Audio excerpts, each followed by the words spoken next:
যে অহা বছৰ যদি আমি নিৰ্বাচনত জিকো চাউল বিনামূলীয়াকৈ পায়, দালি নিমখ চেনি অৰ্ধমূল্যত বা কম দামত পাব, আৰু আমি আপোনালোকক মিঠাতেলো দিম।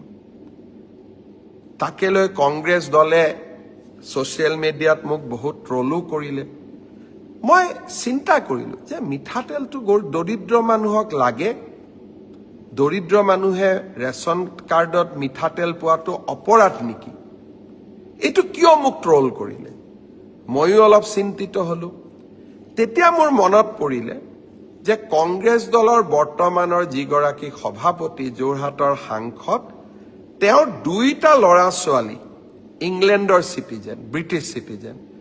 মই গুগল কৰিলোঁ যে ব্ৰিটিছ চিটিজেনসকলে কি তেল খায়।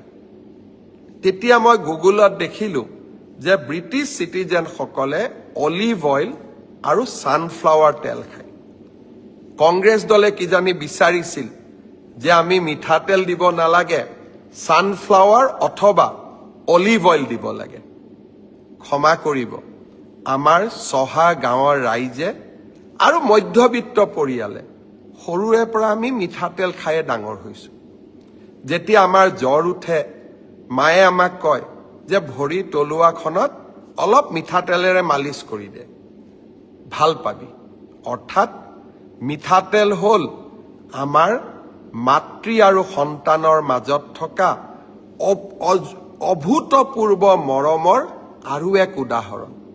আপোনালোকেও মনত পেলাব, ঘৰত জ্বৰ হ'লে, পানী লাগিলে আপোনালোকৰ মায়ে কি কয়? মিঠাতেল গৰম কৰি ভৰিত মালিচ কৰি দিয়ে, জ্বৰটো কমি আহে। আমি মিঠাতেল খায়েই সৰুৰে পৰা ডাঙৰ হৈছোঁ।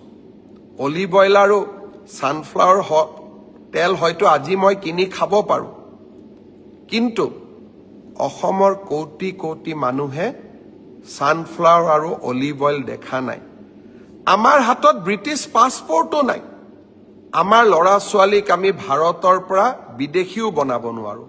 বিদেশীক ভাৰতীয় বনোৱা এটা বেলেগ কথা, আইনগত পথেৰে, কংগ্ৰেছৰ দৰে নহয় লাখ লাখ মানুহক অসমত সোমোৱাৰ দৰ্জা খুলি দিয়া।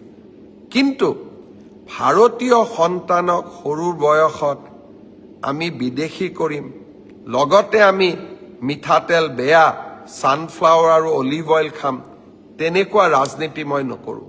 মই আকৌ এবাৰ প্ৰতিশ্ৰুতি দিছোঁ, এইবাৰ গেছ চিলিণ্ডাৰৰ দাম 250 টকা কমাম, কম দামত দালি দিম, নিমখ দিম, চেনি দিম, আৰু অহাবাৰ নিৰ্বাচনত জিকিলে কম দামত মিঠাতেলো দিম।